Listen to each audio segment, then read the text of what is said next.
Καλημέρα, καλησπέρα μάλλον αγαπητοί φίλοι. Είχα προλογίσει από μέρες ότι θα ερχόμασταν εδώ στο μαρτυρικό χωριό Δοξάτο της Δράμας με αφορμή φυσικά την επίσκεψη στην Καβάλα χθες για τα αποκαλυπτήρια της προτομής του εθνομάρτυρος του Μακεδονικού Αγώνα Παύλου Μελά. Σήμερα μαζί με τη Χρύσα τη Τζαμπάζη και τον δημοσιογράφο τον Αθανάσιο τον Κολυβά έχουμε επισκεφθεί λοιπόν το Δοξάτο. Διαβάτη που περνάς, για κοίταξε και μας. Από το 1941 και για πάντα βρισκόμαστε στο αιματοβαμμένο χώμα. Λοιπόν, εδώ είναι το μνημείο που βλέπετε τώρα μαζί μου των πεσόντων.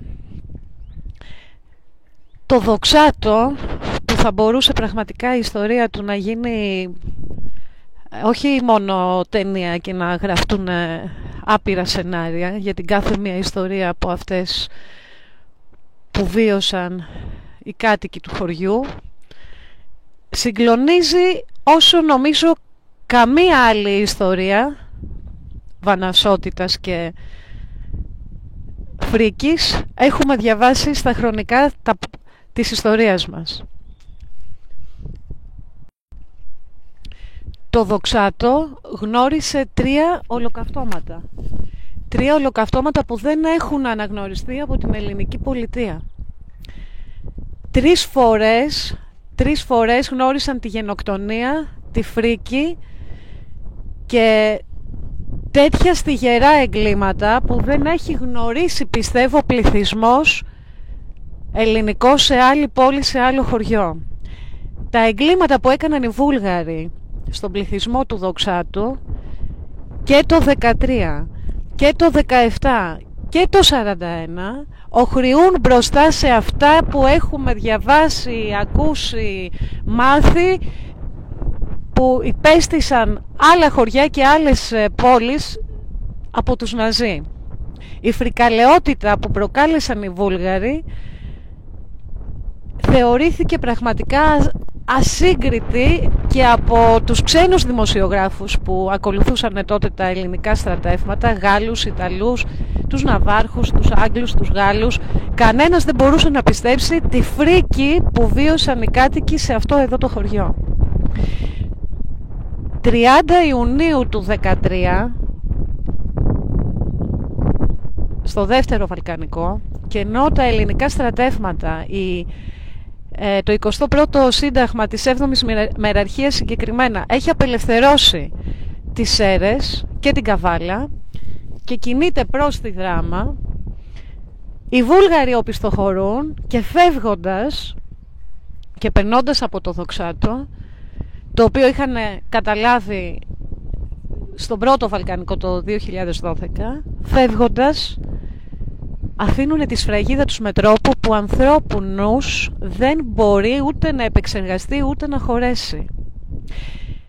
Σφάζουν στο πέρασμά τους 1500 Έλληνες της Ανατολικής εδώ Μακεδονίας, του χωριού Δοξάτου.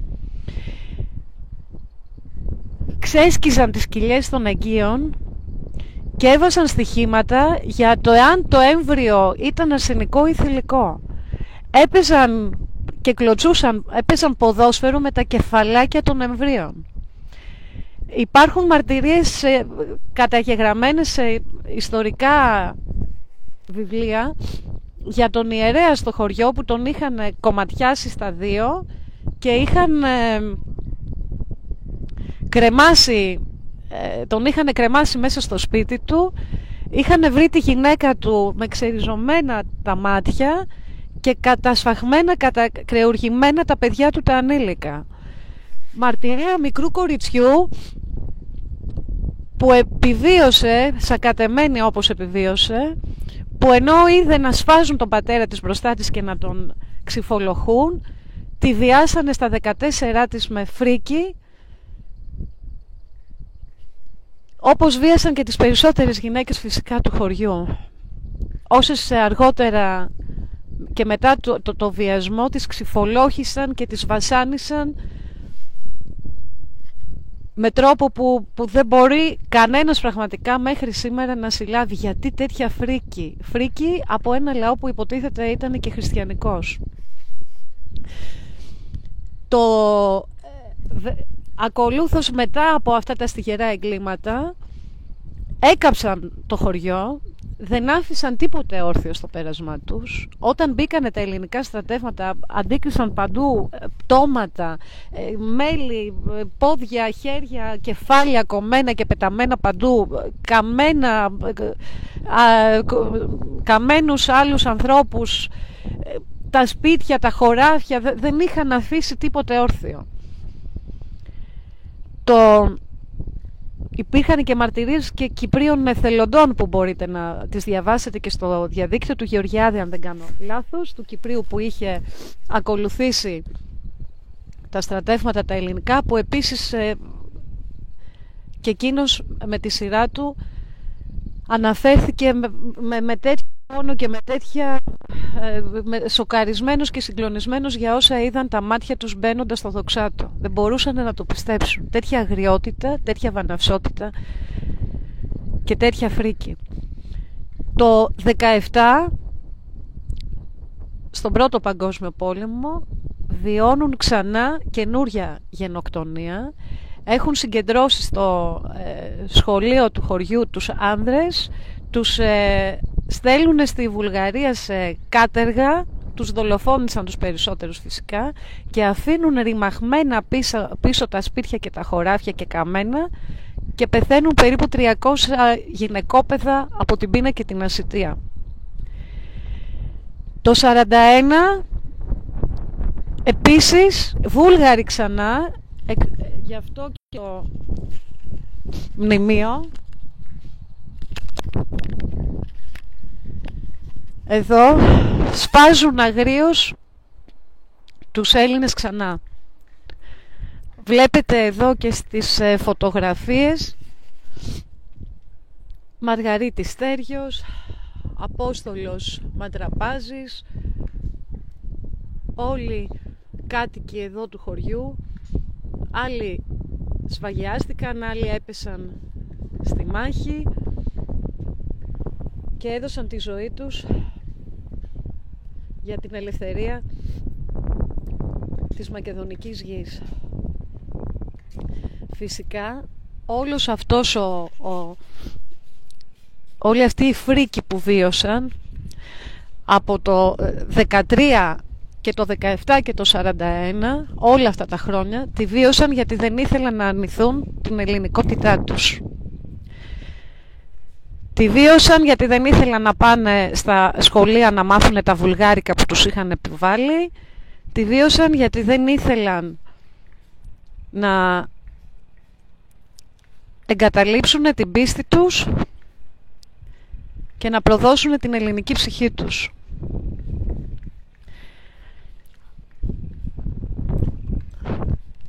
Αυτές τις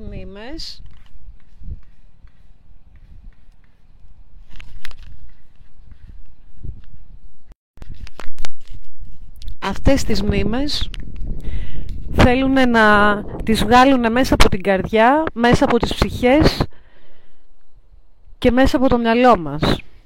Αναφέρω τελευταία μία ρίση του George Orwell που θυμήθηκα και ξαναδιάβασα τελευταία. Αν θέλεις να συντρίψεις ένα λαό, πρέπει να καταστρέψεις τον τρόπο που αντιλαμβάνεται την ιστορία του. Αυτό ακριβώς βιώνουμε και αυτό προσπαθούν να κάνουν. Παραδίδουμε εξάλλου την ιστορία μας, Έχουμε φτάσει στο σημείο πλέον να υπάρχουν άνθρωποι οι οποίοι φοβούνται να μιλήσουν για τη Μακεδονία, τη μία και μοναδική. Έχουμε φτάσει στο σημείο όπως γνωρίζετε όλοι, να κρατάμε την ελληνική σημαία και να την υπερασπιζόμαστε και να μας τρέχουν στα τμήματα με προσαγωγές, να μας ευτελίζουν, να μας διασύρουν, να μας συκοφαντούν, να μας χαρακτηρίζουν το λιγότερο φασίστες ή γραφικούς ή ακραίους. Και πάρα πολλοί συμπολίτες μας και συμπατριώτες μας έχουν φοβηθεί να μιλάνε για το ελληνικό τους φρόνημα και να το υπερασπίζονται, όταν αυτοί εδώ οι άνθρωποι, σε αυτό εδώ το χωριό και σε πάρα πολλά άλλα χωριά βέβαια και της Δράμας και γενικότερα της Μακεδονίας και όλης της Ελλάδας, αλλά επαναλαμβάνω, τη φρίκη που έζησαν εδώ στο Δοξάτο δεν την έχει ζήσει άλλος τόπος, και τα άλλα χωριά βέβαια, οι Αδριανοί, το Μοναστηράκι, θα μας τα πούνε μετέπειτα και οι άνθρωποι που θα μας μιλήσουν και θα τους ακούσετε στα επόμενα live που θα ακολουθήσουν. Οι άνθρωποι αυτοί ζούσαν την απόλυτη φρίκη μπροστά στα μάτια τους, έβλεπαν τους συγγενείς τους και τους αγαπημένους τους να τους κατακρεουργούν, να τους σκοτώνουν, να τους βιάζουν και να τους σκαίνε, και μέχρι τέλους υπερασπιζόντουσαν την ελληνικότητά τους και δεν δέχονταν να την ξεπουλήσουν, να την προδώσουν και να την εξευτελίσουν. Είναι ντροπή λοιπόν, πραγματικά ντροπή, εμείς που μέχρι στιγμής τουλάχιστον το μόνο που μπορούν να μας κάνουν είναι να μας κολλήσουν μια ετικέτα φασίστα ή να μας τρέξουν για κάποιες ώρες στο τμήμα, να φτάνουμε στο σημείο να φοβόμαστε, να κλεινόμαστε στα σπίτια και να ντρεπόμαστε να υπερασπιζόμαστε την πατρίδα μας. Μόνο ντροπή μπροστά σε αυτούς εδώ πρέπει να νιώθουμε. Και φυσικά να μην ξεχάσουμε, είναι το λιγότερο που οφείλουμε σε όλους αυτούς εδώ τους ανθρώπους που έπεσαν για τα ιερά αυτά εδάφη, για την ελευθερία, για την αξιοπρέπεια, για την ιστορία, για τις οικογένειές τους, για τα ιερά και τα όσια μας, για να φτάσουν να μας τα παραδώσουν ανέγκυχτα. Είναι το λιγότερο που μπορούμε να κάνουμε, λιγότερο, να μην ξεχάσουμε, να τους τιμούμε όπως τους αρμόζει και να ακολουθήσουμε τον ένα και μοναδικό δρόμο που έχουμε πλέον να ακολουθήσουμε, γιατί όταν απειλείται η ιστορία, όταν απειλείται η εδαφική ακεραιότητα, όταν θέλουν να σε καταστήσουμε το ζόρι ραγιά μέσα στην ίδια σου την πατρίδα και το έχουν καταφέρει σε πολύ μεγάλο βαθμό, δεν μένει τίποτε άλλο από το να αντισταθείς, αν έχεις αξιοπρέπεια και αν θέλεις πραγματικά να δικαιώσεις την ελληνική σου ταυτότητα, την ελληνική σου συνείδηση, την ελληνική σου ψυχή. Αν θέλεις τα παιδιά σου και τα παιδιά που θα γεννηθούν να μην γεννηθούν ραγιάδες όπως είμαστε εμείς αυτή τη στιγμή. Γιατί ραγιάδες είμαστε και το ξέρουμε πάρα πολύ καλά. Έχουν ξεπουλήσει τα πάντα, όχι με βόμβες και με όπλα όπως το παρελθόν, μέσα από το ευρώ και μέσα από τις οικονομικές όλες αυτές παρανομίες που μας επέβαλαν πραξικοπηματικά, και ετοιμάζονται να δώσουν και εδάφη. Η κατάπτυστη προδοτική συμφωνία που υπέγραψε ένας άνθρωπος πληρωμένος από ένα κερδοσκόπο, και αναφέρομαι στον Κοτζιά που δεν δικαιούται καν να υπογράφει διεθνείς συνθήκες και να δεσμεύει ένα έθνος, οι παράνομες και κατάπτυστες αυτές συμφωνίες παρέδωσαν εδάφη. Τα εδάφη που όλοι αυτοί εδώ στην Μακεδονία, και οι Κρητικοί και οι Μανιάτες και οι Μικρασιάτες και όλοι οι άλλοι, οι Πυρώτες που ήρθαν και άφησαν τα κόκαλά τους εδώ, έκαναν το παν για να τα υπερασπιστούν. Δεν έχουμε δικαίωμα εμείς να τα παραδώσουμε έτσι αμαχητή.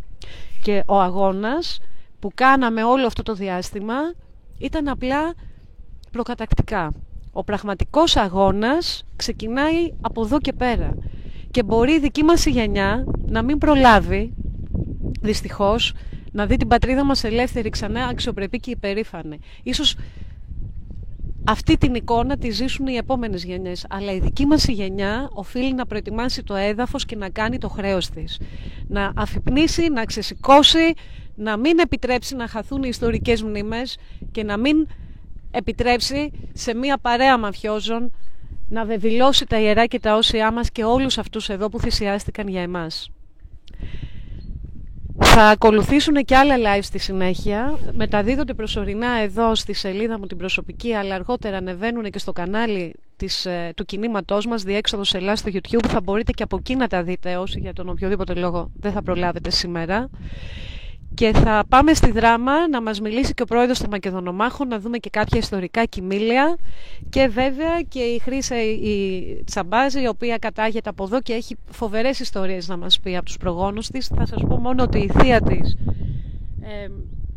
εκδιώχθηκε βιαίως στην Ρουμανία, η γιαγιά της επίσης στην Αμερική, άνθρωποι οι οποίοι δεν μπόρεσαν να επιστρέψουν στην Ελλάδα και έζησαν με τον πόνο του ξεριζωμού. Και πολλά άλλα που θα τα ακούσετε και θα τα δείτε στη συνέχεια. Θα συνεχίσουμε πιο πεισματικά και πιο επίμονα από πριν να αναδεικνύουμε τις ιστορικές μας μνήμες, να θυμίζουμε όλα αυτά τα οποία προσπαθούν να αφαιρέσουν αυτή τη στιγμή από τα σχολεία, για να ξεχάσουν οι Έλληνες από πού κατάγονται, από πού προέρχονται και για ποιο λόγο πρέπει να αντισταθούν. Θα συνεχίσουμε λοιπόν με πολύ πείσμα και πολύ επιμονή να φωτίζουμε όλα αυτά που πάνε να τα πετάξουν στο σκοτάδι. Το σκοτάδι όμως είναι αυτή, και εμείς, επειδή ακριβώς εκπροσωπούμε το φως και με τη βοήθεια του Θεού θα είμαστε νικητές, αυτό είναι το μόνο σίγουρο.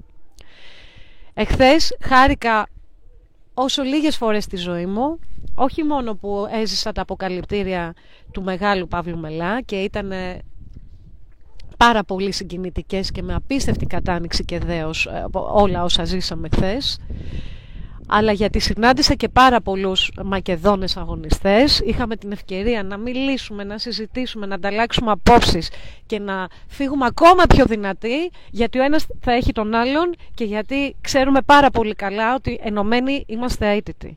Είχα την ευκαιρία, και ευχαριστώ πάρα πολύ και τον Ανδρέα τον Ζεπελίδη που το ρύθμισε, να απευθύνω χαιρετισμό και στην Ένωση Πολυτέκνων Καβάλας και να γνωρίσω και αυτές τις οικογένειες, τις γνήσιες ορθόδοξους πατριωτικές, που παρά την αθλιότητα την οικονομική που ζει η πατρίδα μας, συνεχίζουν να χτυπάνε των εγκληματικών διαστάσεων δημογραφικό πρόβλημα, να κάνουν οικογένειες μεγάλες και να μεγαλώνουν γνήσια Ελληνόπουλα.